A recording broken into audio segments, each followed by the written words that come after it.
Praise the Lord. அனைவருக்கும் பாஸ்கா என் கிழமை, அதாவது சனிக்கிழமை பெருவிழா வாழ்த்துக்கள். இந்த நாளின் ஆழமான பார்வைக்கு உங்களை அன்போடு வரவேற்கிறேன். பாஸ்கா காலத்தின் இந்த மகிழ்ச்சியான நாட்களிலே ஆண்டவருடைய வார்த்தையை உங்களோடு இணைந்து சிந்திப்பதில் எனக்கு மிகவும் மகிழ்ச்சி.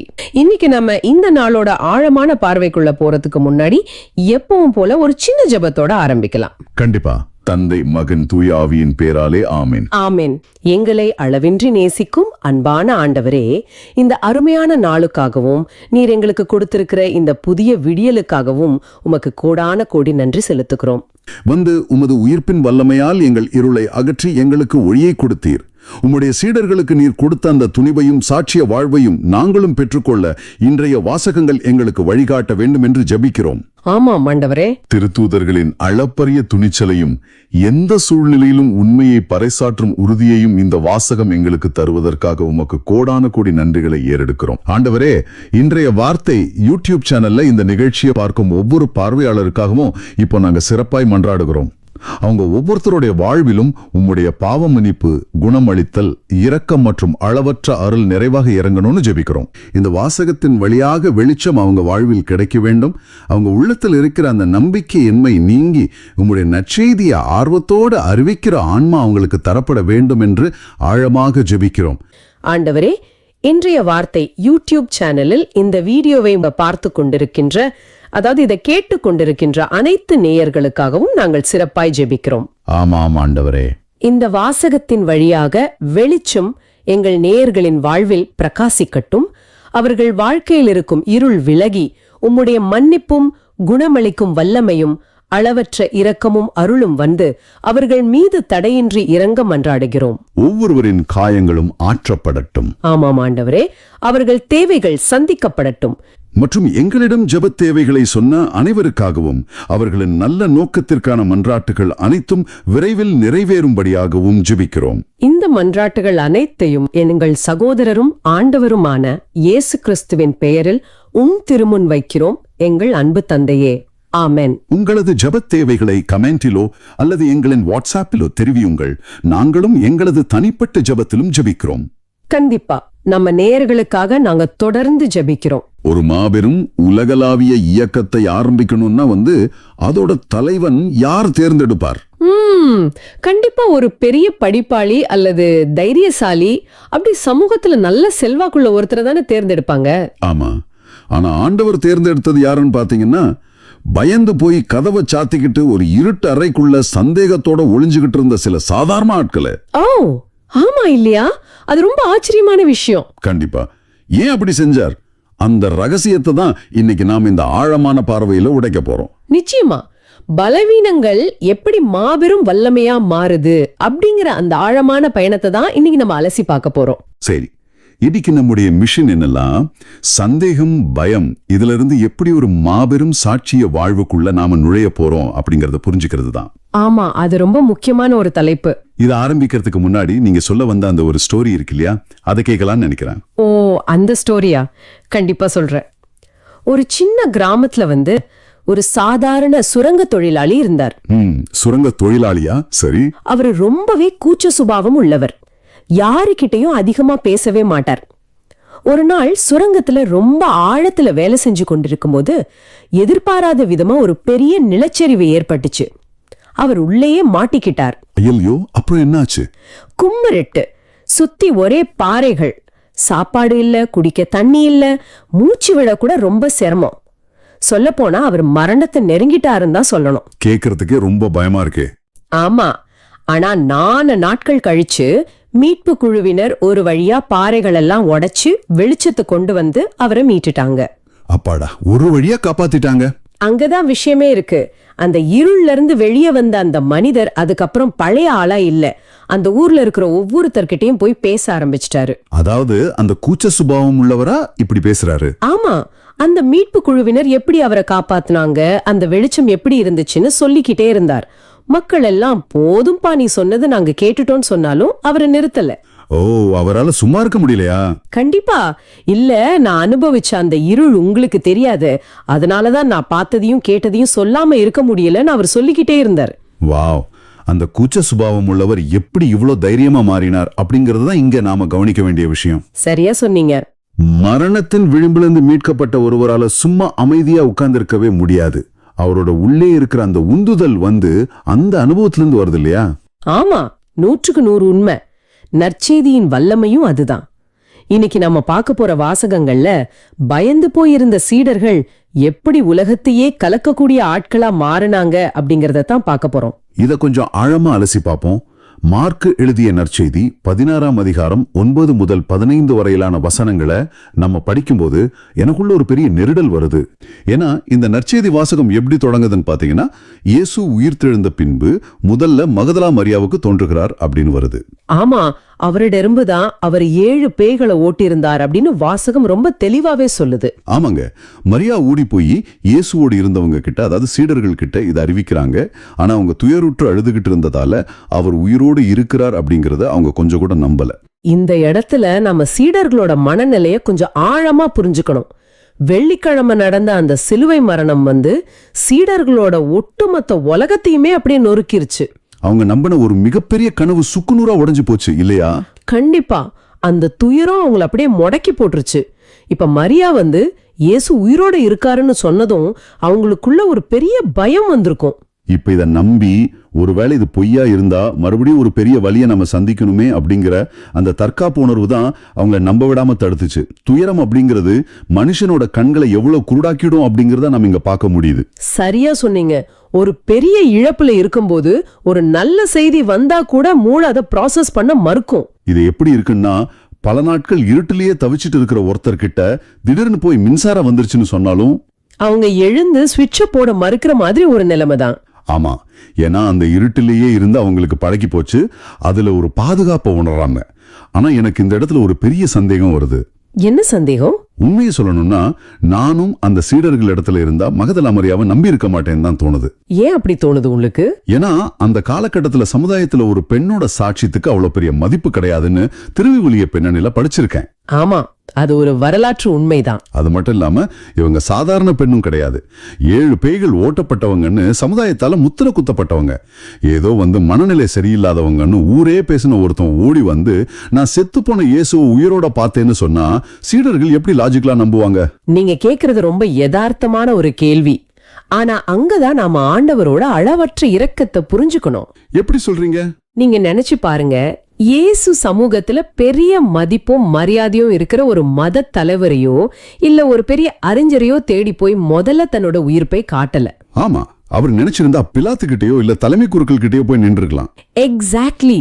ஆனா சமுதாயத்தால புறக்கணிக்கப்பட்ட, காயப்படுத்தப்பட்ட ஒரு பெண்ணை தான் தன்னோட மாபெரும் வெற்றியின் முதல் சாட்சியா ஆண்டவர் தேர்ந்தெடுக்கிறார். இது சாதாரண விஷயம் கிடையாது. வாவ், இது உண்மையிலே ரொம்ப ஆழமான ஒரு விஷயம். இது முழு மனித குலத்துக்கும் ஆண்டவர் சொல்ற செய்தி. அதாவது, உங்க கடந்த காலம் எப்படிப்பட்டதா இருந்தாலும் சரி, என் பார்வையில உங்களுக்கு ஒரு தனி மதிப்பு இருக்கு அப்படிங்கிறது தான். ஆனா துயரத்தில் இருந்த சீடர்களால இதை புரிஞ்சிக்க முடியல. அவங்க அந்த இருட்டிலேயே இருக்க பழகிட்டாங்க. இது இன்றைய காலகட்டத்துல இப்ப இந்த வீடியோவை பார்த்துட்டு இருக்கிற நமக்கும் பொருந்தும். கண்டிப்பா. நீங்க, அதாவது பார்வையாளர்கள் ஒவ்வொருத்தரும் உங்க வாழ்க்கையோட இதை பொருத்தி பார்க்கணும்.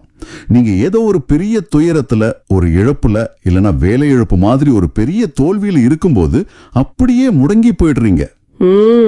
யாராவது எல்லாம் சரியாயிடும், ஆண்டவர் ஒரு நல்ல வழியை காட்டுவார்னு ஆறுதலா சொன்னா கூட அதை ஏத்துக்க முடியாம உங்க துயரத்திலே மூழ்கி கிடப்பது உங்களுக்கு வசதியா படுது. ஆமா, நற்செய்தியை கேட்கும் காதுகளை நம்ம துயரம் அப்படியே அடைச்சிடுது. உண்மைதான். இது சீடர்கள் செஞ்ச தப்பு. ஆனா இதோட முடியலையே. இல்ல, தொடர்ந்து வர்ற வாசகத்தை பாருங்க. அதன் பிறகு சீடர்களுள் இருவர் வயல்வெளிக்கு நடந்து சென்ற போது இயேசு அவர்களுக்கு வேற்று உருவில் தோன்றினார் அப்படின்னு வருது. ஆமா, அவங்க போய் மத்தவங்களுக்கு அறிவிச்சாங்க. ஆனா அவங்க சொன்னதையும் சீடர்கள் நம்ப. இப்போ எனக்கு ஒரு சந்தேகம் வருது. ஒருமுறை மகதலா மரியா சொன்னாங்க, அவங்களோட பின்னணியை வச்சு சீடர்கள் நம்பலன்னு சொல்லலாம். ஆனா இப்ப 2 பேரும் மீண்டும் சாட்சி சொல்றாங்க. ஆமா, அப்போது ஏன் அவங்க நம்பல? ஒருவேளை இயேசு வேற்றுருவில் வந்ததுனாலயா? அவர் ஏன் வேற உருவத்துல வரணும்? நேரா பழைய மாதிரி அதே உருவத்துல நம்மிடமே வர வேண்டியதுதானே அப்படின்னு சீடர்கள் தர்க்க ரீதியா, அதாவது லாஜிக்கலா சிந்தித்திருப்பாங்களா? இது ஏதோ மாயைன்னு நினைச்சிருப்பாங்களோ? இதுல நாம திருவிவிலியத்தோட ஆழத்திற்கு செல்ல வேண்டும். இது வெறும் பகுத்தறிவு சிக்கல் கிடையாது. இதுக்கு பேர்தான் கடின உள்ளம். கடின உள்ளம். கொஞ்சம் விளக்கமா சொல்றீங்களா? கண்டிப்பா. சீடர்கள் இயேசுவ ஒரு குறிப்பிட்ட விதத்துல மட்டுமே பார்த்து பழகிட்டாங்க. ஆண்டவர் எப்ப வருவாரு, எப்படி வருவாருன்னு அவங்களே ஒரு கட்டம் கட்டி வச்சிருந்தாங்க. ஓ, அவங்களுக்குள்ள ஒரு எக்ஸ்பெக்டேஷன் இருந்துச்சு. ஆமா, இயேசு அந்த மரணத்தையே வென்று ஒரு புதிய படைப்பா வரும்போது அது அவங்களால உள்வாங்க முடியல. ஆண்டவர் பல நேரங்கள்ல நம்ம அன்றாட வாழ்வில நாம எதிர்பார்க்காத மனிதர்கள் மூலமாகவோ சாதாரண நிகழ்வுகள் வழியாகவோ வேற்று உருவில் வருகிறார். இத நம்ம அன்றாட வாழ்க்கையில ரொம்ப ஈஸியா ரிலேட் பண்ணிக்க முடியும்னு தோணுது. எப்படி சொல்றீங்க? இப்போ ஒருத்தர் பெரிய பண கஷ்டத்திலயோ குடும்ப பிரச்சனையிலயோ இருக்காருன்னு வச்சுப்போம். ஆண்டவர் இந்த வழியா தான் என்ன காப்பாத்துவார்னு அவரே மனசுக்குள்ள ஒரு திரைக்கதை எழுதி வச்சிருப்பாரு. ஆமா ஆமா, நாமெல்லாம் அப்படிதான் பண்ணுவோம். ஆனா ஆண்டவர் நீட்டுற உதவி கரங்கள் அவர் எதிர்பார்க்காத வடிவத்துல அறிமுகமில்லாத ஒரு நபர் வழியாகவோ இல்ல ஒரு சாதாரண நிகழ்வு வழியாகவோ அந்த வேற்று உருவில் வரும்போது நாம என்ன பண்றோம்? அந்த நபர் நான் எதிர்பார்த்த மாதிரி இது இல்லைன்னு சொல்லி அந்த உதவியை நிராகரிச்சிடுவாரு. நாமும் அந்த சீடர்களை போலவே ஆண்டவரை அடையாளம் காண தவறுகிறோம். ரொம்ப சரியா சொன்னீங்க. நம்ம எதிர்பார்ப்புகள் அப்படிங்கிற அந்த கண்ணாடியை கழட்டி வச்சுட்டு பார்த்தாதான் வேற்று உருவில் வர்ற ஆண்டவரை நம்மளால அடையாளம் காண முடியும். ஆனா சீடர்கள் தொடர்ந்து அந்த தவற்றை செய்யறாங்க. அதனாலதான் இறுதியா 11 பந்தியில் அமர்ந்திருந்த பொழுது அவங்களுக்கு இயேசு நேரில் தோன்றாரு. ஆமா, அவங்க நம்பாம கடின உள்ளத்தோடு இருந்தமையால் அவர் அவங்களுடைய நம்பிக்கையின்மையை கடிந்து கொள்கிறார். ஆஹா, இந்த இடம் எனக்கு ரொம்ப பிடிச்ச ஒரு திருப்புமுனை. ஏன் அப்படி சொல்றீங்க? நான் உண்மையிலே என்ன நினைச்சேன்னா, இவ்வளவு சாட்சிகள் சொல்லியும் நம்பாம பிடிவாதமா இருந்து இவங்கள இயேசு கடுமையா தண்டிச்சு, உங்களுக்கு இனிமே என் பணியை செய்யற தகுதியே கிடையாது, நீங்க ஃபெயில் ஆயிட்டீங்க அப்படின்னு சொல்லி விலக்கிடுவாருன்னு நினைச்சேன். ஆனா அப்படி நடக்கல. ஆண்டவர் அவங்கள கண்டிச்சாலும் அவங்கள புறக்கணிக்கல. மாறா உலகத்தோட மிக முக்கியமான பொறுப்பு அவங்க கிட்டயே ஒப்படைக்கிறாரு. உலகெங்கும் சென்று படைப்பிற்கெல்லாம் நற்செய்தியை பறைசாற்றுங்கள் அப்படின்னு அந்த மாபெரும் கட்டளையே கொடுக்கிறாரு. அது எவ்வளவு பெரிய பொறுப்பு! தோத்து போன சீடர்கள் கிட்ட போய் எவ்வளவு பெரிய பொறுப்பை கொடுக்கிறாரு. ஏன்னா ஆண்டவரோட கண்டிப்பு எப்பவுமே ஒருத்தரை அழிக்கிறதுக்காக இல்ல, அவங்கள உருவாக்குறதுக்காக. அவங்க உள்ளத்துல இருந்த கடினமான அந்த பாறையை உடைக்க வேண்டிய கட்டாயம் இயேசுக்கு இருந்துச்சு. ஆனா இந்த இடத்துல இயேசு கொடுத்த அந்த மாபெரும் கட்டளையோட முழு வீரியத்தை புரிஞ்சுக்க நாம கிரீக்க மூலமொழியில கொஞ்சம் ஆழமா பார்க்கணும். மூலமொழியில இதுக்கு என்ன அவ்வளவு பெரிய அர்த்தம் இருக்கு? நற்செய்தியை பறைசாற்றுங்கள் அப்படின்னு தமிழ்ல இருக்கு. ஆனா கிரீக்கத்துல பறைசாற்றுதல் அப்படிங்கிற வார்த்தைக்கு கெருசோ அப்படின்னு அர்த்தம். கெருசோவா? ஆமா, கெருசோ அப்படின்னா ஏதோ சாதாரணமா ஒரு விஷயத்த ஊருக்குள்ள சொல்றது கிடையாது. இது ஒரு அரசனுடைய வெற்றிய அதிகாரப்பூர்வமாக அறிவிப்பது போன்றதாகும். ஓஹோ. பண்டைய காலத்துல ஒரு அரசன் ஒரு பெரிய போருக்கு போயிருக்காருன்னு வச்சுப்போம். ஊர் மக்கள் எல்லாரும் பயத்துல இருப்பாங்க, நம்ம அரசன் ஜெயிப்பாரா மாட்டாரான்னு. அப்போ அரசன் மாபெரும் வெற்றி பெற்ற பிறகு அவரோட தூதுவர்கள் ஊருக்குள்ள ஓடி முரசு கொட்டி அதிகாரப்பூர்வமா அந்த வெற்றியை அறிவிப்பாங்க பாருங்க. அந்த அறிவிப்புக்கு பேர் தான் கருசோ. ஓ, அப்போ இது வெறும் தகவல் சொல்றது இல்ல, ஒரு வெற்றியின் பிரகடனம். எக்ஸாக்ட்லி. அதே போல நற்செய்தி அப்படிங்கிற வார்த்தைக்கு மூலமொழியில யுவாஞ்சேலியான் அப்படின்னு சொல்லுவாங்க. யுவாஞ்சேலியான், இதுக்கு அர்த்தம் மாபெரும் வெற்றி செய்தி. அதாவது சாவு பாவம் அப்படிங்கிற மாபெரும் எதிரிய நம்ம அரசனான இயேசு சிலுவையில வென்றுட்டாரு. அந்த யுவாஞ்சேலியான ஒரு போர் வீரனை போல, ஒரு தூதுவனை போல நீங்க உலகெங்கும் போய் கருசோ பண்ணுங்கன்னு இயேசு சொல்றாரு. வாவ், இது ரொம்ப ஆழமா இருக்கு. ஆண்டவர் தோற்றுவித்த வெற்றியின் நாள் இதுவே. ஆமா, ஆண்டவர் தோற்றுவித்த வெற்றியின் நாள் இதுவே. இது அந்த வெற்றியின் முழக்கம். கருசோ மற்றும் இவாஞ்சேலியான், இந்த 2 வார்த்தைகளும் முழு நற்செய்தியோட பார்வையே மாத்துது. சீடர்களோட அந்த பயம் தயக்கம் எல்லாம் உடைஞ்சு செதறணும்னா அவங்க சாதாரண ஆட்கள் இல்ல, சாவை வென்ற ராஜாவோட வெற்றி செய்தியை சுமந்து செல்லும் தூதுவர்கள் அப்படிங்கிற அந்த அடையாளம் அவங்களுக்கு தேவைப்பட்டுச்சு. இயேசு உயிர்த்தெழுந்து விட்டார் அப்படிங்கிற அந்த மாபெரும் ஊற்ற அவங்க தங்கள் கண்களால பார்த்ததும் அவங்களுடைய கடின உள்ளம் உடைஞ்சு போச்சு. அவங்க நம்ப மறுத்த அந்த நற்செய்தி தான் அவங்களுக்கு வாழ்வளிக்கும் தண்ணீர்னு புரிஞ்சுக்கிட்டாங்க. அதனாலதான் அவங்களால உலகம் முழுவதும் போய் அந்த எவஞ்சலியான கருசோ பண்ண முடிஞ்சது. ஆமாங்க, நீங்க இது கேட்கும்போது அதாவது நம்ம பார்வையாளர்களுக்குள்ளேயும் சில கேள்விகள் வரலாம். என்ன மாதிரியான கேள்விகள்? நான் பலமுறை ஆண்டவரை நம்ப தவறி இருக்கேன், பல சூழ்நிலைகள்ல ஏன் உள்ளம் கடினமா இருக்கு, எனக்கு எப்படி இந்த நற்செய்தியை கொண்டு போற தகுதி இருக்கும் அப்படின்னு நீங்க நினைக்கலாம். கண்டிப்பா தோணும். ஆனா இன்னைக்கு இந்த நற்செய்தி உங்களுக்கு சொல்ற விஷயம் என்னன்னா, நமது நம்பிக்கையின்மையையும் கடின உள்ளத்தையும் ஆண்டவர் மன்னித்து நம்மை நற்செய்தியின் தூதர்களாக மாற்றுகிறார். ஆமா, இன்று நம் அலுவலகத்துல, குடும்பத்துல, சமூகத்துல இந்த நற்செய்திய, அதாவது அன்பு, மன்னிப்பு, இரக்கம் ஆகியவற்றை நாம் எப்படி பறைசாற்ற போகிறோம் அப்படிங்கறத நாமே கேட்டுக்கணும். ரொம்ப ஆழமான ஒரு கேள்வி. இயேசு தன் மாபெரும் கட்டளைய குறைபாடுகள் இல்லாத, சந்தேகங்களே இல்லாத மனிதர்களிடம் கொடுக்கவில்லை. உண்மைதான். மாறாக பல முறை சந்தேகப்பட்டு நம்ம மறுத்த சாதாரண மனிதர்களிடமே கொடுத்தார். எனவே எனக்கு தகுதியில்லை என்று நாம் இனிமேல் சொல்ல முடியாது. கண்டிப்பா சொல்ல முடியாது. நம்ம குறைகளை தாண்டி ஆண்டவர் நம்மளை பயன்படுத்துறார். ஆமா, பல நேரங்கள்ல நாம் என்ன நினைக்கிறோம், எனக்கு திருவிவிலியம் பத்தி அவ்வளவா தெரியாது, எனக்கே இன்னும் நிறைய சந்தேகங்கள் இருக்கு அப்படின்னு நாம யோசிக்கிறோம் இல்லையா? ஆமா, நிறைய பேர் அப்படி முடங்கி போயிடுறாங்க. என்னோட கடந்த காலம் சரியில்லை, நான் எப்படி ஆண்டவரை பத்தி மத்தவங்களுக்கு சொல்றது அப்படின்னு சொல்லி நமக்கு நாமே ஒரு பூட்டப்பட்ட அறைகளை உட்காந்துக்கிறோம்.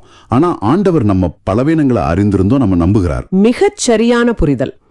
சந்தேகம் அப்படிங்கிறது விசுவாசத்துக்கு எதிரி கிடையாது. சொல்லப்போனா சந்தேகத்தோட போராடி வெளியே வர்ற விசுவாசம் தான் ரொம்ப வலிமையானது. இது ரொம்ப ஆழமான ஒரு கருத்து.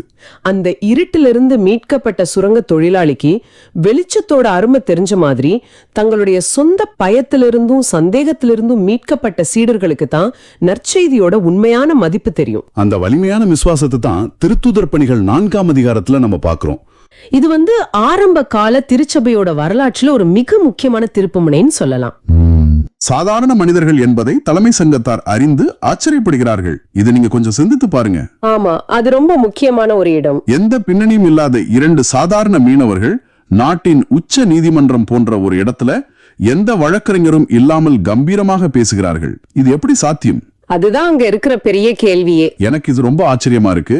சாதாரணமா ஒரு காவல்துறை அதிகாரி அல்லது அரசு அதிகாரி முன்னாடி போய் நிக்கவே நமக்கு சில நேரம் வாய் கொளரும். கண்டிப்பா நமக்கே ஒரு பயம் வரும்ல. ஆமா, ஆனா இவங்க தங்களை விசாரிக்க வந்த, தங்களை மரண தண்டனைக்கு கூட அனுப்பக்கூடிய அதிகாரம் கொண்டவர்கள் முன்னாடி இவ்வளவு தைரியமா நிக்கிறாங்க. இது எப்படி? அந்த தைரியம் ஒரு சாதாரண தைரியம் கிடையாது. இந்த இடத்தின் ஆழமான பொருளை புரிஞ்சுக்க நாம மூல மொழியான கிரேக்கத்துக்கு போகணும். ஓ, கிரேக்க மொழியில இதுக்கு வேற வார்த்தை இருக்கா? ஆமா, விவிலிய அறிஞர்கள் சொல்றபடி திருத்தூதர்கள் காட்டிய இந்த துணிவுக்கு கிரேக்கத்துல பரிசியா என்ற வார்த்தை பயன்படுத்தப்படுகிறது. பரிசியா அப்படின்னா என்ன அர்த்தம்? வெறும் தைரியம் அப்படின்னு மட்டும் சொல்ல முடியாதா? கண்டிப்பா அப்படி சுருக்கமா சொல்ல முடியாது. பரிசியா அப்படிங்கிறது ஒரு சாதாரண தைரியம் அல்ல. அது முழுமையான சுதந்திரத்தோடு வெளிப்படையாக எதற்கும் அஞ்சாமல் பேசும் அதிகாரப்பூர்வமான வார்த்தை. ஓ, முழுமையான சுதந்திரம். அது ரொம்ப வித்தியாசமா இருக்கே. ஆமா, பண்டைய கிரேக்கத்துல ஒரு சுதந்திரமான குடிமகனுக்கு மட்டுமே இந்த பரிசியா இருக்கும். யாருக்காவது அடிமையாக இருப்பவர்களுக்கு இது இருக்காது. அப்போ தலைமைச் சங்கத்தார் இவங்களை பார்த்து ஏன் அவ்வளவு வியக்குறாங்க? ஏன்னா தங்களுக்கு முன்னாடி நிக்கிற இந்த சாதாரண மீனவர்கள் கிட்ட இந்த பரிசியாவை இவங்க பாக்குறாங்க. அந்த சங்கத்தாரெல்லாம் பெரிய படிப்பாளிகள், சட்ட வல்லுனர்கள். ஆனா இந்த சீடர்கள் எந்த இறையியல் கல்லூரியிலும் படிக்கல. ஆமா, அவங்க சாதாரண மீன் பிடிக்கிறவங்க தானே. கரெக்ட். பிறகு எப்படி இவ்வளவு தெளிவும் அதிகாரமும் இவங்களுக்கு வந்துச்சுன்னு அவங்க யோசிக்கிறாங்க. அப்போதான் அவங்களுக்கு ஒரு உண்மை புரியுது, இவர்கள் இயேசுவோடு இருந்தவர்கள் அப்படிங்கிறது. கொஞ்சம் இருங்க, எனக்கு இங்க ஒரு கேள்வி வருது. சொல்லுங்க. அதாவது அவர்கள் இயேசுவோடு இருந்தார்கள், அதனால அவர்களுக்கு அந்த தைரியம் வந்துச்சு அப்படின்னு சொல்றது கேட்பதற்கு ரொம்ப நல்லா இருக்கு. ஆனா நடைமுறை வாழ்க்கையில நீங்க யோசிச்சு பாருங்க. இன்று எத்தனையோ பேர் தினமும் மணிக்கணக்கில் ஜெபம் செய்யறாங்க, ஆண்டவரோட நெருக்கமாக இருப்பதாக சொல்றாங்க. ஆனால் வேலை செய்யும் இடத்தில் ஒரு ஊழலை பார்த்தாலோ அல்லது குடும்பத்தில் நடக்கும் ஒரு அநீதியை பார்த்தாலோ அதை தட்டி கேட்க பயப்படுகிறார்கள். ஆமா, அது ஒரு கசப்பான உண்மைதான். அதிகாரிக்கும் தங்களை விட பலசாலியானவர்களுக்கும் பயந்து அமைதியாக இருக்கிறார்கள். ஆண்டவரோடு இருந்தால்தான் தானாகவே தைரியம் வரும் என்றால் ஏன் என்று பலருக்கு அந்த பெரிசியா என்கிற தைரியம் இல்லை. இங்கே என்ன பிரச்சனை நடக்கிறது? மிகச் சிறப்பான ஒரு கேள்வி இது. இங்கேதான் நம் மேலோட்டமான பக்திக்கும் ஆழமான அனுபவத்திற்கும் உள்ள வித்தியாசத்தை புரிந்து கொள்ள வேண்டும். மேலோட்டமான பக்திக்கும் அனுபவத்திற்கும் உள்ள வித்தியாசம் கொஞ்சம் விளக்குங்களேன். பாத்தீங்கன்னா பேதுருவும் யோவானும் வெறும் கோட்பாடுகளை மட்டும் நம்பியவர்கள் அல்ல. அவர்கள் மரணத்தையே வென்று உயிர்த்தெழுந்த ஆண்டவரை நேரில் கண்டவர்கள். ஓ, அந்த நேரடி சாட்சி. மரணமே தோற்று போய்விட்டதை நேரில் பார்த்த ஒருவருக்கு இந்த உலகத்தின் மனிதர்கள் தரும் மிரட்டல்கள் ஒரு பொருட்டாகவே தெரியாது. வாவ், அது ரொம்ப ஆழமான ஒரு பாயிண்ட். இன்று பலருக்கு தைரியம் இல்லை என்றால் அவர்கள் ஆண்டவரை பற்றி படித்திருக்கிறார்களே தவிர அவரை தங்கள் சொந்த வாழ்வில் உயிர்ப்பின் அனுபவமாக இன்னும் உணரவில்லை என்றுதான் அர்த்தம். அதாவது அறிவா இருக்கு, ஆனா அனுபவமா மாறல. ஆமா, அதோட அங்கே இன்னொரு முக்கிய விஷயமும் இருக்கு. அந்த நலம் பெற்ற மனிதர் ஒரு உயிருள்ள சாட்சியாக அவர்கள் அருகே நிற்கிறார். அது எந்த ஒரு எதிர்ப்பையும் சுக்குநூறாக உடைத்தெறிகிறது. ஆஹா, உண்மைதான். அந்த மனிதன் பிறவியிலேயே கால் ஊனமுற்றவர், இப்ப எழுந்து நடக்கிறாரு. இது எல்லா தத்துவங்களையும் சட்ட கேள்விகளையும் தாண்டி உயிரோட்டமுள்ள ஒரு சாட்சி. கண்டிப்பா இதை யாராலும் மறுக்க முடியாது இல்லையா? நிச்சயமாக மறுக்க முடியாது. ஒரு உயிரோட்டமான அனுபவத்திற்கு முன்னாடி எந்த விதமான வாதங்களும் நிற்க முடியாது. இதை நம்ம இன்றைய நவீன கால பயன்பாட்டோட பொருத்தி பார்க்கலாம். ஆமா, இதை கேட்கிற உங்களுக்கு இது எப்படி பொருந்ததுன்னு நீங்க கொஞ்சம் யோசிச்சு பாருங்க. இன்று நம்மில் பலர், எனக்கு திருவிவிலியம் அதிகம் தெரியாது, நான் பெரிய படிப்பு படிக்கவில்லை, அதனால் எனக்கு எந்த தகுதியும் இல்லை என்று நினைத்து ஒதுங்கி நிற்கிறோம். ஆமா, நிறைய பேர் அப்படி நினைக்கிறாங்க. நாமெல்லாம் சாட்சி சொல்ல முடியுமான்னு தயங்குறாங்க. ஆனால் உங்கள் வாழ்க்கையில் ஆண்டவர் செய்த ஒரு சிறிய மாற்றமாவது இருக்கும் அல்லவா? ஒரு நோயிலிருந்து விடுதலை அல்லது ஒரு பிரச்சனையிலிருந்து மீட்பு. கண்டிப்பா ஒவ்வொருத்தருக்கும் ஒரு அனுபவம் இருக்கும். அந்த உயிருள்ள சாட்சியே உங்களுக்கு மிகப்பெரிய அதிகாரத்தை தரும். உலகத் தரத்திலான கல்வியோ பெரிய பதவியோ ஆண்டவருடைய சாட்சியாக மாற தேவையில்லை என்பதை இந்த நிகழ்வு நமக்கு கற்பிக்கிறது. அருமையான விளக்கம். இப்போது நாம இந்த நிகழ்வின் அடுத்த கட்டத்திற்கு போவோம். சரி, போலாம். சாதாரண மனிதர்களின் இந்த துணிவை கண்ட அதிகாரம் அந்த உண்மையை ஏற்றுக்கொண்டதா அப்படின்னு கேட்டா இல்ல. ஆப்பா, அவங்க ஏத்துக்கல. அவங்க தங்களுக்குள் இரகசியமாய் பேசிக்கொண்டு இந்த செய்தியை எப்படியாவது முடக்க பார்க்கிறார்கள். சீடர்களை வெளியே அனுப்பிட்டு இவங்களை என்ன செய்யலான்னு ரகசியமா ஆலோசிக்கிறாங்க. தங்களோட அதிகாரத்தை காப்பாத்திக்க ஒரு முயற்சி. இது எனக்கு ரொம்ப வேடிக்கையாக இருக்கிறது. எல்லார் கண் முன்பும் ஒரு மிகப்பெரிய அற்புதம் நடந்திருக்கிறது. அதை இந்த சங்கத்தாராலும் மறுக்க முடியவில்லை. ஆமா, அவங்களே அதை ஒத்துக்கிறாங்க. இருந்தாலும் அந்த உண்மையை மறைக்க பார்க்கிறார்கள். இது எப்படி இருக்கிறது என்றால், ஒரு கொடிய நோய்க்கு மருந்து கண்டுபிடித்த மருத்துவரை பிடிக்கவில்லை என்பதற்காக அந்த மருந்தையே உலகிற்கு தெரியாமல் மறைப்பது போல இல்லையா? அருமையான ஒரு ஒப்பீடு. இது என்ன மாதிரியான மனநிலை? இவ்வளவு படித்த அறிஞர்கள் ஏன் இப்படி செயல்படுகிறார்கள்? நீங்க சொன்ன அந்த மருத்துவ உதாரணம் மிகச்சரியான பொருத்தம்.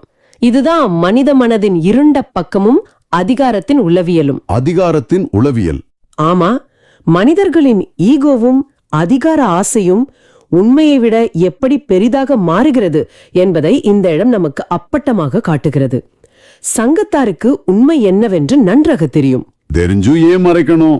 உளவியலில் இதை காக்னிட்டிவ் டிஸ்சோனன்ஸ், அதாவது முரண்பாடான மனநிலை என்று சொல்வார்கள். முரண்பாடான மனநிலை, இதை இன்னும் கொஞ்சம் எளிமையா விளக்க முடியுமா? நிச்சயமாக. மனித மனம் எப்போதும் தான் நம்புவதையே சரி என்று நினைக்கும். ஒருவேளை தாங்கள் நம்புவதற்கு முற்றிலும் முரணான ஒரு பேருண்மையை அவர்கள் நேரில் பார்க்கும்போது அதை ஏற்றுக்கொள்ள முடியாமல் அவர்களின் மூளைக்குள் ஒரு மிகப்பெரிய உளவியல் போராட்டம் நடக்கும். ஓ, அப்ப அவங்களுக்கே உள்ளுக்குள்ள ஒரு பெரிய குழப்பம் நடக்குது. ஆமா, அது அவர்களுக்கு கடுமையான வலியை கொடுக்கும். இங்கே சங்கத்தார் அந்த வலியிலிருந்து தப்பிக்க தங்களை மாற்றிக்கொள்வதற்கு பதிலாக அந்த உண்மையையே அழித்துவிட நினைக்கிறார்கள். அட பாவமே, தங்களை மாத்திக்கிறத விட உண்மை அழிக்கிறது அவனுக்கு சுலபமா தெரிஞ்சிருக்கு. கரெக்ட். அந்த நலம் பெற்ற மனிதர் அங்கே நிற்பது அவர்களுக்கு ஒரு பெரிய தர்ம சங்கடத்தை உருவாக்குகிறது. தாங்கள் இயேசுவை சிலுவையில் அறைந்தது தவறு என்று ஒப்புக்கொண்டால் மக்களின் பார்வையில் தங்கள் மதிப்பு போய்விடும், அதிகாரம் பறிபோய்விடும் என்று பயப்படுகிறார்கள். ஓ, இதுதான் உண்மையான காரணம். தங்களோட நாற்காலியை காப்பாத்திக்கணும்.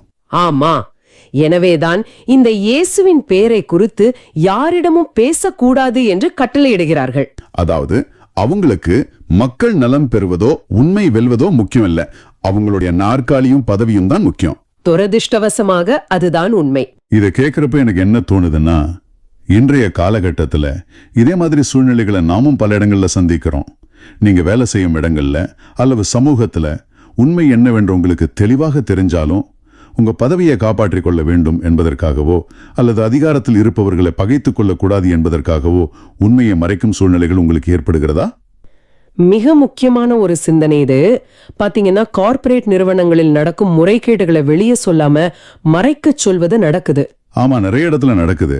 அல்லது சமுதாயத்தில் ஒரு அநீதி நடப்பதை பார்த்து நமக்கு ஏன் வம்பு என்று ஒதுங்கி போவது எல்லாமே இந்த சங்கத்தாரின் மனநிலையை தான் காட்டுகிறது. நாமளும் சில நேரம் அப்படி அமைதியா இருந்துடுறோம். உண்மையை எதிர்கொள்ள முடியாத அமைப்புகள் எப்போதுமே அதிகாரத்தையும் அடக்குமுறையையுமே தங்கள் ஆயுதமாக பயன்படுத்தும். தங்களுக்கு சாதகமாக இல்லாத உண்மையை அவர்கள் எப்போதுமே முடக்கவே நினைப்பார்கள். அப்படி முடக்க நினைக்கும் போது இந்த சாதாரண சீடர்கள் என்ன செய்தார்கள் என்பதுதான் இந்த நிகழ்வின் உச்சகட்டம். ஆமா, அந்த இடம்தான் ரொம்ப முக்கியம். சங்கத்தாரின் மிரட்டலுக்கு பிறகு சீடர்கள் பயந்து ஓடினார்களா? இல்லை, மாறாக வரலாற்றில் மிக முக்கியமான ஒரு பதிலை அளிக்கிறார்கள். என்ன சொல்றாங்க அவங்க? இந்த இடம்தான் எனக்கு மிகவும் பிடித்தமான ஒரு பகுதி. தலைமைச் சங்கத்தாரை பார்த்து, உங்களுக்கு செவிசாய்ப்பதா கடவுளுக்கு செவிசாய்ப்பதா? என்ன நாளும் நாங்கள் கண்டதையும் கேட்டதையும் எடுத்துரைக்காமல் இருக்க எங்களால் முடியாது என்று அவர்கள் சொல்கிறார்கள். வாவ், எவ்வளவு பெரிய ஒரு தைரியம்! இது ஒரு நவீன கால விசில் ப்ளோவரை போல இருக்கிறது. எந்த அதிகார மிரட்டல்களுக்கும் பணியாத ஒரு நேர்மை. எப்படி அவர்களால் இப்படி பேச முடிந்தது? இங்கேதான் ஒரு உண்மையான கிறிஸ்தவ சாட்சியின் அடிப்படை என்ன என்பதை நாம் ஆழமாக பதிவு செய்ய வேண்டும். அவர்கள் ரொம்ப தெளிவாக சொல்கிறார்கள், நாங்கள் கண்டதையும் கேட்டதையும் எடுத்துரைக்கிறோம் என்று.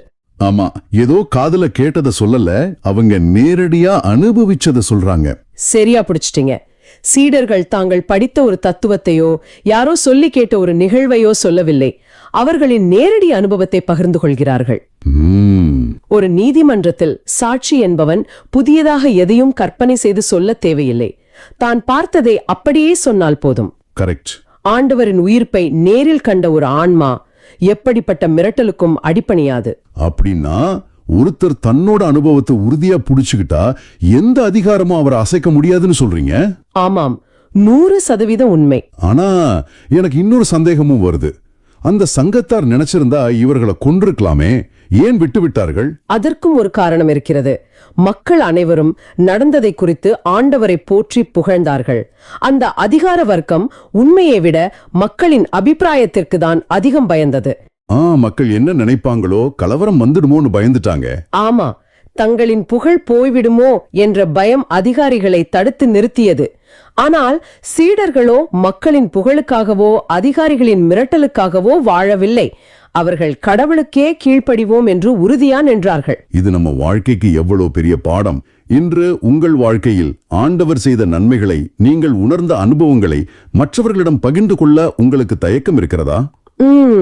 இது நம்ம ஒவ்வொருத்தரும் கேட்டுக்க வேண்டிய கேள்வி. சமூகம் என்ன நினைக்கும், நண்பர்கள் என்ன சொல்வார்கள், அல்லது நம்மை பார்த்து கிண்டல் செய்வார்களோ என்ற பயம் உங்களை தடுக்கிறதா? இதை கொஞ்சம் நீங்க சிந்தித்து பாருங்கள். கண்டிப்பா. நம்முடைய பெரும்பாலான மன உளைச்சலுக்கு காரணம் நம்மை சுற்றி இருக்கிற இந்த சங்கத்தார் என்ன நினைப்பார்கள் என்று பயந்து வாழ்வதுதான். மனிதர்களுக்கு பயப்படுவதை விட ஆண்டவருக்கு கீழ்ப்படிவதே உண்மையான சுதந்திரம் என்பதை நீங்கள் உணர வேண்டும். மிகச்சிறப்பான ஒரு சிந்தனை. சீடர்களைப் போல மனிதர்களின் அங்கீகாரத்தை விட்டு வெளியே வரும்போதுதான் அந்த பரிசியா என்கிற தைரியம் நமக்கும் கிடைக்கும், இல்லையா? மிக சரியான வார்த்தைகள். அந்த சாதாரண மீனவர்கள் முழு அதிகார மையத்தையே எதிர்த்து நின்றார்கள் என்றால் அதற்கு காரணம் அந்த முழுமையான அகச் சுதந்திரம்தான். அந்த அகச் சுதந்திரம். ஆமா, அந்த சுதந்திரம் ஆண்டவரோடு நமக்கு இருக்கும் நெருக்கமான உறவிலிருந்து மட்டுமே பிறக்க முடியும். ரொம்ப அழகா ஒவ்வொரு பகுதியையும் அதோட உணவியல் மற்றும் ஆன்மீக பின்னணியோடு ஆழமா நாம விவாதிச்சோம். பேதுருவும் யோவானும் தாங்கள் கண்டதை சொல்லாமல் இருக்க முடியாது என்று திட்டவட்டமாக சொன்னார்கள். அதைப்போல உங்கள் வாழ்க்கையில் இதை நான் மற்றவர்களிடம் சொல்லாமல் இருக்கவே முடியாது என்று சொல்லும் அளவுக்கு ஆண்டவர் செய்த ஒரு செயலோ அல்லது உங்களுக்கு கிடைத்த ஒரு அனுபவமோ உங்களிடம் இருக்கிறதா? இது ஒரு அருமையான சுய பரிசோதனை கேள்வி. கொஞ்சம் சிந்தித்து பாருங்கள். அந்த அற்புதமான அனுபவத்தை இன்று நீங்கள் யாரிடம் பகிரப் போகிறீர்கள்? ஆனா இன்றைய நவீன காலகட்டத்துல பல்வேறு மதங்கள், நம்பிக்கைகள் இருக்கிற ஒரு பன்முகத்தன்மை கொண்ட சமூகத்துல நாம வாழ்ந்துகிட்டு இருக்கோம். ஆமா, இது ரொம்ப முக்கியமான ஒரு புள்ளி. இந்த சூழல்ல நற்செய்தியை பறைசாற்றுவது அப்படிங்கிறது எப்படி இருக்கணும்? பல நேரங்கள்ல நாம நற்செய்தி சொல்றோம்னு நினைச்சுக்கிட்டு மற்றவர்களை கட்டாயப்படுத்துற மாதிரி அல்லது எரிச்சல் ஊட்டுற மாதிரி ஆயிடுது இல்லையா? இது ரொம்ப சென்சிட்டிவான ஆனா கட்டாயம் பேச வேண்டிய ஒரு விஷயம். இதுக்கு திருத்தந்தை பிரான்சிஸ் அவர்கள் கொடுத்த ஒரு உரை நமக்கு ரொம்ப தெளிவான விளக்கத்தை கொடுக்குது. திருத்தந்தை என்ன சொல்றாரு இத பத்தி? அவர் சொல்றார், நற்செய்தி அறிவிப்பு என்பது ஒரு கால்பந்து அணிக்கோ அல்லது ஒரு தொண்டு நிறுவனத்துக்கோ ஆட்களை சேர்ப்பது போன்றதல்ல. நாம ஏதோ கணக்கு காண்பிக்கிறதுக்காக கட்டாயப்படுத்தி ஆட்களை சேர்க்கிற மதமாற்ற முயற்சி செய்யக்கூடாது. அப்போ நற்செய்தி அறிவிப்புக்கும் கட்டாய மதமாற்றத்துக்கும் என்ன வித்தியாசம்? நம்ம விசுவாசத்தை மத்தவங்களுக்கு எப்படிதான் சொல்றது? விசுவாசம் என்பது தனிப்பட்ட எனக்கு மட்டுமே உரியது, அது என் மன அமைதிக்கான ரகசிய அறிவு அப்படின்னு நினைக்கிறது ஒரு பெரிய பிழை. திருத்தந்தை இத ஒரு தப்பபிப்பிராயம் அப்படின்னு சொல்றாரு. ஓ, அப்போ விசுவாசத்தை நாம வெளியே பகிரணுமா? கண்டிப்பா.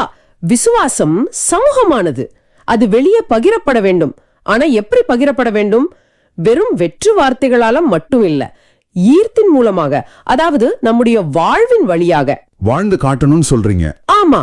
நான் ஒரு கிறிஸ்தவன் என்று சொல்லிக் கொண்டு வாழ்விலோ வேறு விதமாக வாழ்ந்தா அது யாரையும் ஈர்க்காது. சேவைதான் உண்மையான சாட்சி என்று திருத்தந்தை மிக ஆழமாக பதிவு செய்கிறார். இதை கேட்கும்போது எனக்கு என்ன தோணுதுன்னா, நான் ஞாயிற்றுக்கிழமை ஆலயத்துக்கு போயிட்டு திங்கக்கிழமை ஆபீஸ்ல எல்லாரையும் விட கோவப்படுற ஒரு ஆளா இருந்தாலோ அல்லது மற்றவர்களை மதிக்காத ஒருத்தரா இருந்தாலோ நாம் பேசுற நற்செய்திக்கு எந்த அர்த்தமும் இல்ல. 100க்கு 100 உண்மை. சேவைதான் உண்மையான சாட்சி. இன்னைக்கு தகவல் வெள்ளத்துல மூழ்கி இருக்கக்கூடிய நவீன உலகத்துல மக்கள் நிறைய வார்த்தைகளை கேட்டு ரொம்ப சலிச்சு போயிருக்கிறாங்க. அவங்களுக்கு வாழ்ந்து காட்டும் சாட்சியம் தான் தேவைப்படுது. ஆமாம். நம்முடைய நற்செயல்களின் வாயிலாக மற்றவர்கள் ஆண்டவரை தெரிந்து கொள்கிறார்கள். நாம ஒருவருக்கு நேசக்கரம் நீட்டும் போது, ஒருவரை மனதார மன்னிக்கும் போது அங்கே ஒரு மிகப்பெரிய நற்செய்தி சொல்லப்படுகிறது. ஆனா இப்படிப்பட்ட உண்மையான சாட்சிய வாழ்வை வாழும்போது எதிர்ப்புகள் வரத்தானே செய்யும். கண்டிப்பா வரும். அதை தவிர்க்க முடியாது. தலைமைச் சங்கத்தார் மிரட்டின மாதிரி நமக்கும் பல திசைகள்ல இருந்து சவால்கள் வரும். அதை எப்படி எதிர்கொள்றது? அதுக்குதான் இன்றைய திருப்பாடல்கள் 118 நமக்கு ஒரு அருமையான பதிலை தருதுன்னு நான் நினைக்கிறேன். கண்டிப்பா. திருப்பாடல் 118 என்பது போராட்டங்களுக்கு பிறகும் ஆண்டவரின் வலக்கை அளிக்கும் வெற்றியை கொண்டாடுகிற ஒரு அற்புதமான பாடல். ஓ, வெற்றி பாடல். ஆமா. திருப்பாடலின் தொடக்கத்துல ஆசிரியர் ஆண்டவருக்கு நன்றி செலுத்துங்கள், ஏனெனில் அவர் நல்லவர், என்றென்றும் உள்ளது அவரது பேரன்பு அப்படின்னு சொல்றாரு. ஆமா. இங்க எனக்கு ஒரு சந்தேகம் வருது. மனிதர்கள் காட்டுற அன்புங்கிறது ஒரு கொடுத்து வாங்கும் உறவு மாதிரி தான் இருக்கு. ஆமா, நிபந்தனைகளோடு கூடிய அன்பு. கரெக்ட். நீ எனக்கு மரியாதையா இருந்தா நான் உன்னை நேசிப்பேன் அப்படிங்கிற எதிர்பார்ப்பு இருக்கும். சரி, அதை விடுங்க. இங்க வெறும் அன்பு அப்படின்னு சொல்லாம பேரன்பு அப்படின்னு ஏன் சொல்லப்பட்டிருக்கு? நல்ல கேள்வி. இது சாதாரண அன்பை விட எப்படி வித்தியாசப்படுது? இங்க சுவாரஸ்யமான விஷயம் என்னன்னா, திருவிவிலியத்தோட மூல மொழியான எபிரிய மொழியில இந்த பேரன்பு அப்படிங்கறத ஹெசெட் அப்படிங்கிற வார்த்தையால சொல்லுவாங்க. ஓ, ஹெசெட். ஆமா, இந்த ஹெசெட் அப்படிங்கிறது வெறும் ஒரு உணர்ச்சி கிடையாது. ஒரு நாள் இருந்துட்டு மறுநாள் காணாம போற தற்காலிக பாசமும் கிடையாது. அப்போ இது நிரந்தரமான ஒண்ணு. கண்டிப்பா.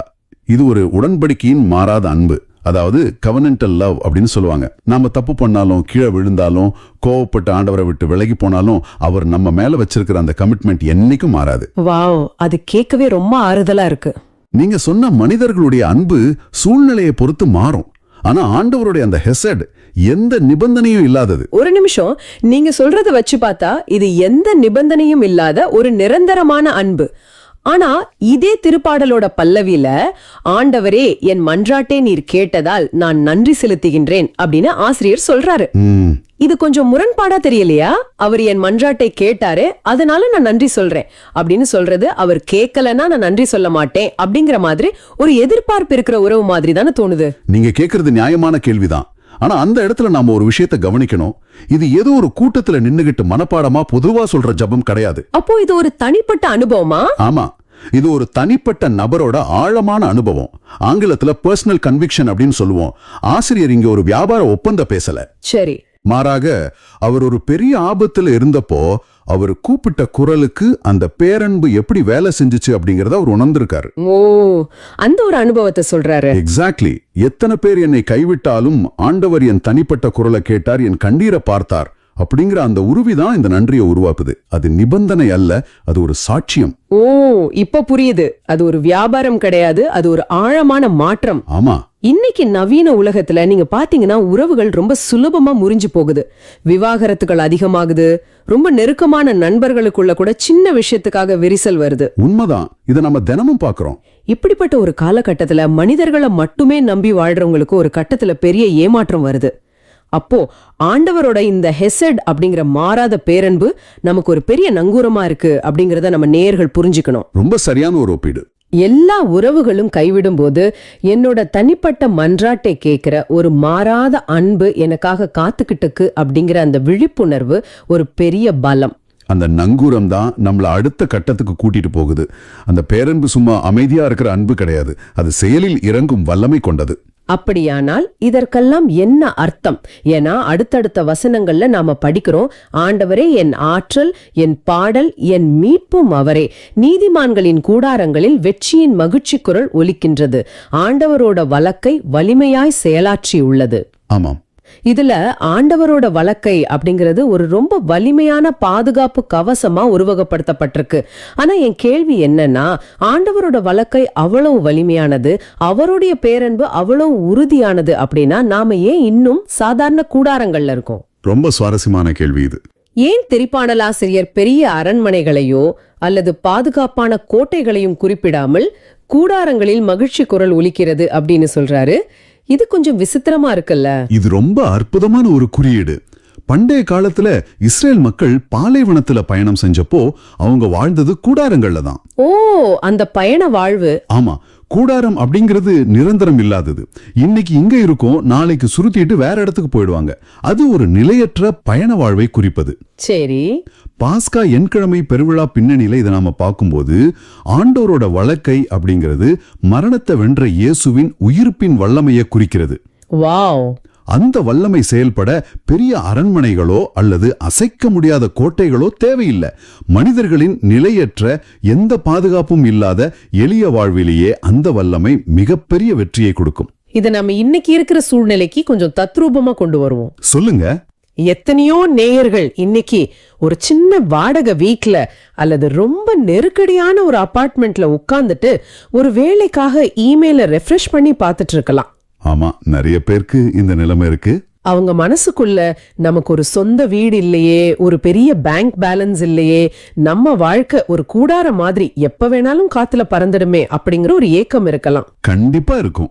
ஆனா ஆண்டவர் சொல்றாரு, உங்களுக்கு பெரிய பேலஸ் தேவையில்லை, உங்களுடைய அந்த எளிய வாடகை வீட்லயே அந்த சாதாரண சோஃபாவிலேயே வெற்றியின் மகிழ்ச்சி குரல் கேட்கும். அதுதான் இந்த வசனத்தோட அழகு. ஆண்டவருடைய பிரசன்னம் எங்க இருக்கோ, ஆண்டவருடைய வழக்கை எங்க செயலாற்றுதோ, அந்த சாதாரண கூடாரமே ஒரு வெற்றியின் இருப்பிடமாக மாறிடும். ஆமென். அங்கதான் உண்மையான அமைதியும் இருக்கும். உங்க வீடு எவ்வளவு பெருசு, உங்ககிட்ட எவ்வளவு வசதி இருக்கு அப்படிங்கிறது முக்கியம் இல்ல. அந்த சின்ன இடத்துக்குள்ள ஆண்டவரோட உயிர்ப்பின் வல்லமை இருக்கா அப்படிங்கறதா முக்கியம். இங்கதான் விஷயம் ரொம்ப சுவாரஸ்யமாகுது. நாம இதுவரைக்கும் பேசினதெல்லாம் ரொம்ப நல்லா இருக்கு.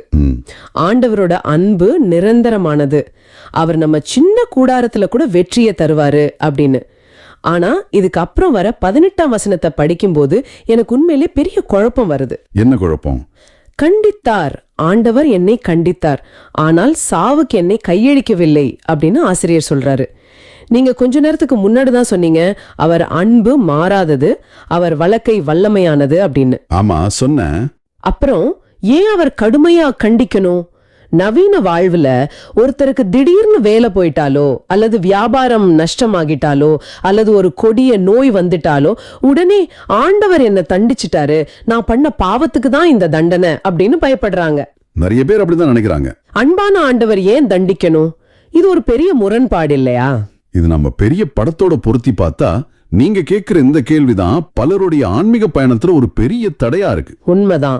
ஆண்டவருடைய கண்டிப்புக்கும் அழிவுக்கும் உள்ள மிகப்பெரிய வித்தியாசத்தை நாம முதல்ல புரிஞ்சுக்கணும். ஓகே, திருவிவிலியத்துல பல இடங்கள்ல ஆண்டவரை ஒரு தோட்டக்காரனுக்கு ஒப்பிட்டு சொல்லப்பட்டிருக்கோம்.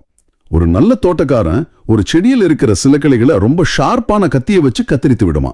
ஆமா, ப்ரூனிங் பண்றது. கரெக்ட். அந்த கத்தரிக்கிறப்போ அந்த செடிக்கு அது பெரிய அதிர்ச்சியா இருக்கும். வெளியில இருந்து பாக்குறவங்களுக்கு என்னடா இவன் நல்லா வளர்ந்துட்டு இருக்கிற செடியை வெட்டி நாசம் பண்றானே அப்படின்னு தோணும். ஆமா, அதை பாக்குறதுக்கு ஒரு அழிவு மாதிரி தான் தெரியும். ஆனா உயிரியல் ரீதியா அங்க என்ன நடக்குது தெரியுமா? ஒரு கிளையை நீங்க வெட்டும்போது அந்த செடிக்குள்ள இருக்கிற ஹார்மோன்கள், குறிப்பா ஆக்சின் அப்படிங்கிற ஹார்மோன் அந்த வெட்டப்பட்ட இடத்துக்கு வேகமா போய் ஒரு கிளை இருந்த இடத்துல 2 புதிய கிளைகளை உருவாக்கும். ஓ, அப்படியா? ஆமா, அந்த வெட்டுக்காயம் அல்லது அந்த அதிர்ச்சி தான் அந்த செடியை இன்னும் அதிகமா பல்கி பெருக வைக்குது. அந்த தோட்டக்காரனுக்கு தெரியும், அப்படி கத்தரிச்சாதான் அந்த செடி இன்னும் செழிப்பா வளரும், அதிகமான கனிகளை கொடுக்கும் அப்படின்னு. வாவ், அந்த வெட்டுக்காயம் தான் வளர்ச்சிக்கான தூண்டுதல். அப்போ கத்தரிக்கிறது அப்படிங்கிறது அழிக்கிறதுக்கு இல்ல, அது ஆக்கத்துக்கான ஒரு செயல்முறை. எக்ஸாக்ட்லி. ஆண்டவரோட கண்டிப்பா அப்படித்தான். அது ரொம்ப வேதனையா இருக்கலாம். நான் ஏன் இதை அனுபவிக்கணும், என் வேலை ஏன் போகணும், எனக்கு ஏன் இந்த நோய் வரணும்னு 1000 கேள்விகள் வரலாம். கண்டிப்பா வரும். ஆனா அதோட நோக்கம் நம்மளை வெட்டி எறிவதல்ல, நம்மளை இன்னும் அதிகமா செழித்து வளரச் செய்வதே. அததான் சாவுக்கு என்னை கையழிக்கவில்லை அப்படின்னு ஆசிரியர் அவ்வளவு உறுதியா ஆழமான நம்பிக்கையோட சொல்றாரு. இது கேட்கிற நேயர்களே, நீங்க ஒருவேளை இப்போ ஒரு இருண்ட நேரத்தையோ அல்லது ஒரு பெரிய இழப்பையோ கடந்து போயிட்டு இருக்கலாம்.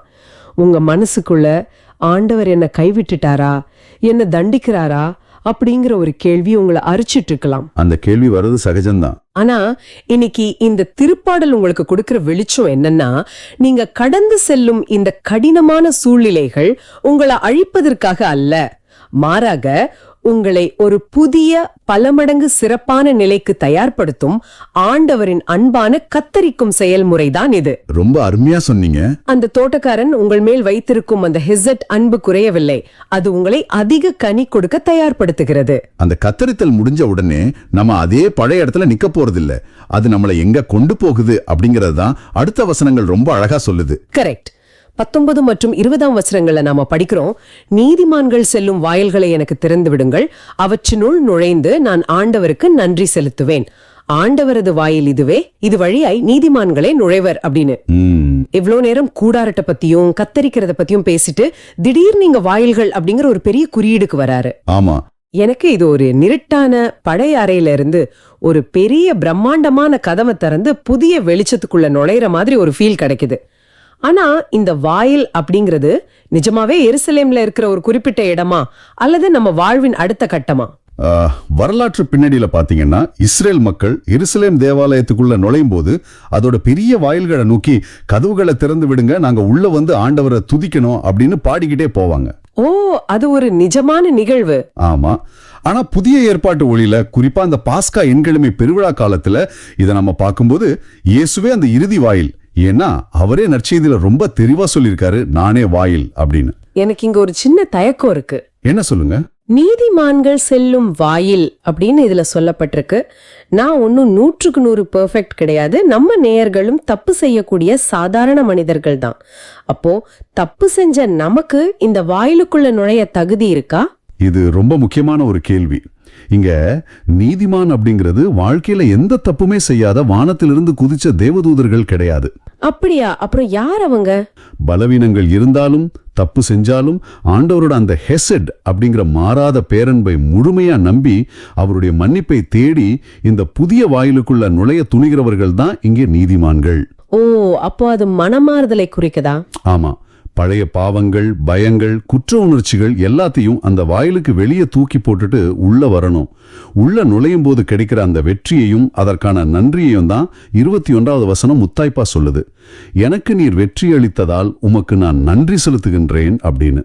அப்போ நம்ம பழைய கசப்புகளையும் பழைய தோல்விகளையும் கட்டிக்கிட்டு வெளியவே நின்னுட்டு இருந்தா அந்த வெற்றி நமக்கு கிடைக்காது. நாம ஒரு அடி எடுத்து வச்சு அந்த வாயிலுக்குள்ள நுழையணும். கண்டிப்பா நுழையணும். நேர்களே, இன்னைக்கு உங்கள வாழ்க்கையில என்ன புதிய வாயிலுக்குள்ள நுழைய ஆண்டவர் உங்களை அழைச்சிட்டு இருக்காரு அப்படின்னு கொஞ்சம் சிந்திச்சு பாருங்க. ஆமா, அது ரொம்ப முக்கியம்.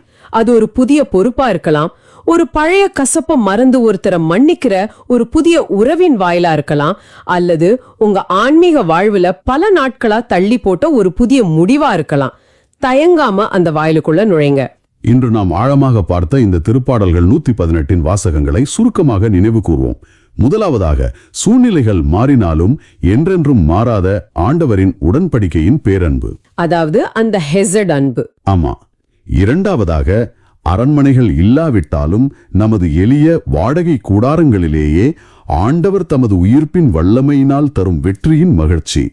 மூன்றாவதாக, நமது இருண்ட காலங்களும் இழப்புகளும் நம்மை அழிப்பதற்காக அல்ல, மாறாக அதிக கனி கொடுக்க நம்மை கத்தரிக்கும் ஆக்கப்பூர்வமான கண்டிப்பு. கரெக்ட். இறுதியாக, பழையவைகளை வெளியே விட்டுவிட்டு ஆண்டவர் காட்டும் புதிய நீதியின் வாயிலுக்குள் நுழைவது. ரொம்ப தெளிவான ஒரு சுருக்கம். இன்னைக்கு உங்க வாழ்க்கையில ஏதாவது ஒரு கதவு உங்க முகத்துக்கு நேரா சாத்தப்பட்டு விட்டது அப்படின்னு நீங்க ரொம்ப கவலைப்படுறீங்களா?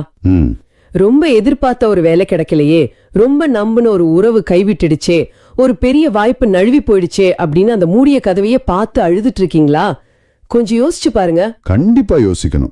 ஒருவேளை ஆண்டவர் உங்களை நீதியின் வாயில் எனப்படும் வேறொரு சிறந்த பிரம்மாண்டமான கதவின் வழிய நுழைய வைக்க நீங்க பிடிவாதமா புடிச்சிட்டு இருந்த இந்த பழைய சின்ன கதவை அவரே மூடியிருக்கலாம் அல்லவா?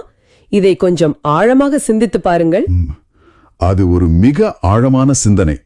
நற்செய்திக்கு முன் வந்த வாழ்த்தொலியில கூட ஆண்டவர் தோற்றுவித்த வெற்றியின் நாள் இதுவே, இன்று அக்களிப்போம் அகமகிழ்வோம்னு நாம வாசிக்கிறோம். இதுதான் உண்மையான மாற்றம். நற்செய்தியின் தொடக்கத்துல அழுது கொண்டிருந்த சீடர்கள் இப்ப திருப்பாடல் 118 பாடும் அளவுக்கு வெற்றியின் மகிழ்ச்சிக்கு வந்திருக்காங்க. இதுதான் உயிர்ப்பின் மாபெரும் வல்லமை. அதாவது விசுவாசம் அப்படிங்கிறது வெறும் அறிவு சார்ந்த விஷயம் கிடையாது, அது ஒரு வாழும் அனுபவம். கண்டிப்பா. அந்த அனுபவத்தை நாம் பெற்ற பிறகு பேதுருவை போல நாமும் கண்டதையும் கேட்டதையும் எடுத்துரைக்காம இருக்க முடியாது. இந்த உரையாடல் முழுவதையும் நாம தொகுத்து பார்த்தோம்னா ஒரு அழகான பயணம் நமக்கு தெரியுது. ஆண்டவர் நம்ம குறைகளை பார்த்து நம்மை கைவிடுறது இல்ல. ஆமா, அவர் எப்பவும் நம்ம கூடவே இருக்காரு. அவர் கொடுக்கிற தூய ஆவியின் வல்லமையால் அந்த பயம் தைரியமா மாறுது. அந்த தைரியம் மற்றவர்களை கட்டாயப்படுத்தும் மதமாற்றமா இல்லாம அன்பான சேவையின் வழியாக ஒரு சாட்சியா மாறுது. ரொம்ப அழகா சொன்னீங்க. அந்த சாட்சிய வாழ்வுல சவால்கள் வந்தாலும் ஆண்டவர் நம்மை பாதுகாத்து மாபெரும் வெற்றிக்கு வழி நடத்துறார். மிகச் சரியான தொகுப்பு. அப்போ இந்த ஆழமான பார்வையின் முடிவுக்கு நாம வந்துட்டோம். இன்னைக்கு நான் உங்க முன்னாடி ஒரு முக்கியமான கேள்வியை வைக்க விரும்புறேன். நேயர்களுக்கான கேள்வியா? ஆமா.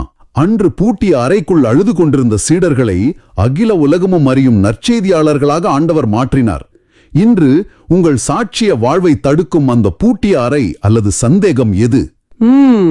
சிந்திக்க வேண்டிய கேள்வி.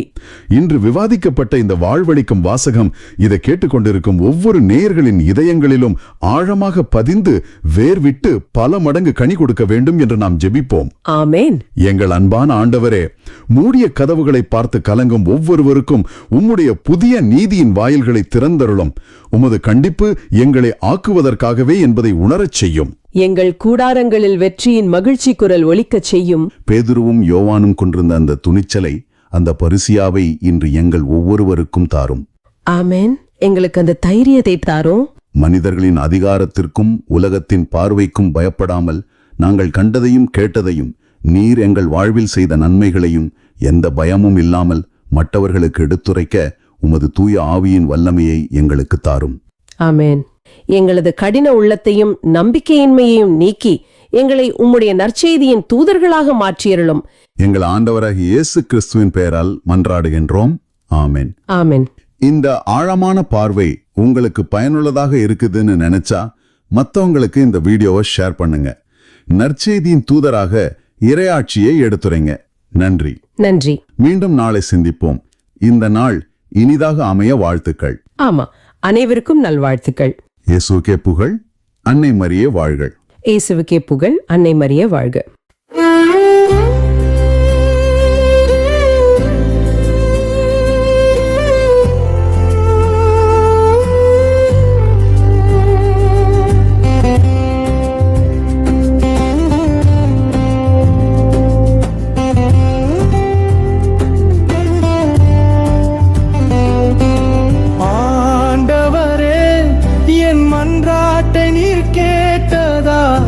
நன்றி செலுத்துகின்றேன்.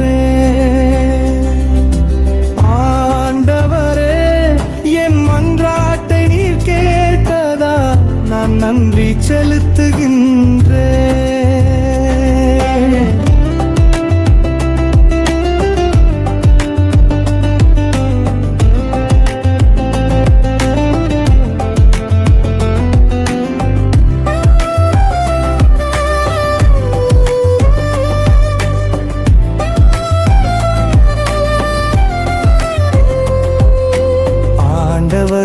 நன்றி செலுத்துங்கள், ஏனெனில் அவர் நல்லவர். என்றென்றும் உள்ளது அவரது பேரன்பு. ஆண்டவரே என் ஆற்றல், என் பாடல்,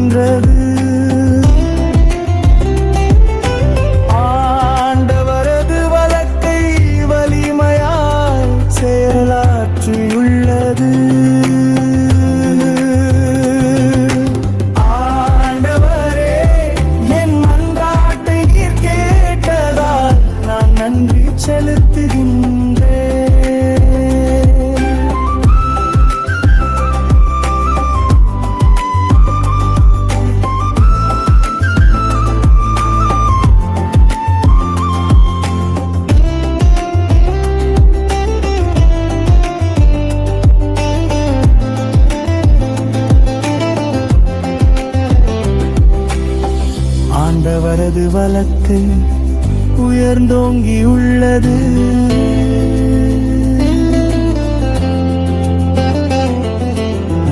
ஆண்டவரது வழக்கு வலிமையாய் செயலாற்றியுள்ளது. கண்டித்தார் ஆண்டவர் என்னை கண்டித்தான், ஆனால் சாவுக்கு என்னை கையளிக்கவில்லை. ஆண்டவரே, என் மன்றாட்டை நீ கேட்டதால் நான் நன்றி செலுத்துகின்றேன்.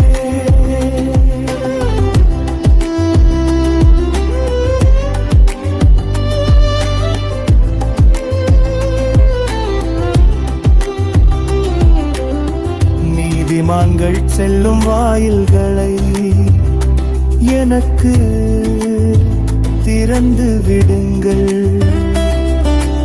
அவற்றினுள் நுழைந்து நான் ஆண்டவருக்கு நன்றி செலுத்துவேன். ஆண்டவரது வாயில் இதுவே, இது வழியாய் நீதிமான்களே நுழைவர். என் மன்றாட்டை நீர் கேட்டதால், எனக்கு நீர் வெற்றி அளித்ததால் உமக்கு நான் நன்றி செலுத்துகின்றேன். ஆண்டவரே, என் மன்றாட்டை நீர் கேட்டதால் நான் நன்றி செலுத்துகின்றேன்.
நீங்கள் காண்பவற்றை காணும் வாய்ப்பை பெற்றோர் பேறு பெற்றோர்.